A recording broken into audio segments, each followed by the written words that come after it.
કે હું જ્યારે બિઝનેસમાં આવ્યો તો વર્સ્ટેસ્ટ ઓફ વર્સ્ટ કેસ સિનારીઓ મેં બનાવ્યો કે આ ડિસિઝન હું લઈશ તો મને શું તકલીફ પડશે જીવનમાં. એક તો પૈસા નહોતા એટલે એ તકલીફ પડવાની. બીજું મેરેજ થઈ ગયા હતા, બિઝનેસ ચાલુ કર્યો ત્યારે કદાચ વર્ષ થાય તો ઘરવાળી ભાઈ છોડીને છોડી જતી. જતા. માવતરો પણ એમ કે, ભાઈ પણ એમ કે કદાચ કે ભાઈ તું તારી રીતે તારા રસ્તે. કાલે સવારે કંઈ પણ કોઈ પ્રોડક્ટમાં કમ્પ્લેન માર્કેટમાં કોઈ તમારાથી ભૂલ થઈ, જાણતા અજાણતા, તો એ ટાઈમે જે જૂનો કાયદો છે ને 6 મહિના સુધી તમને પેરોલ ના મળે, જામીન ના મળે. તો મેં નક્કી કર્યું કે સમાજમાંથી મારી ઇજ્જત પણ જવાની છે. એક સમય કદાચ એવો આવે તો મારો પરિવાર પણ મારો સાથ છોડી દેશે અને એનાથી ખરાબ પરિસ્થિતિ આવે, કોઈ ભૂલ થઈ તો મારે 6 મહિના જેલમાં પણ જવું પડશે.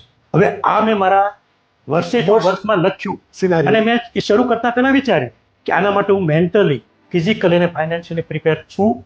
એટલે મેં અંદરથી જવાબ આવ્યો હાથ કરે. કેમ કે આમ પણ કંઈ નહોતું, મારે સડીને જવું નહોતું, મારે પડ્યું રહેવું નહોતું, મારે એક ડેવલપ થવું.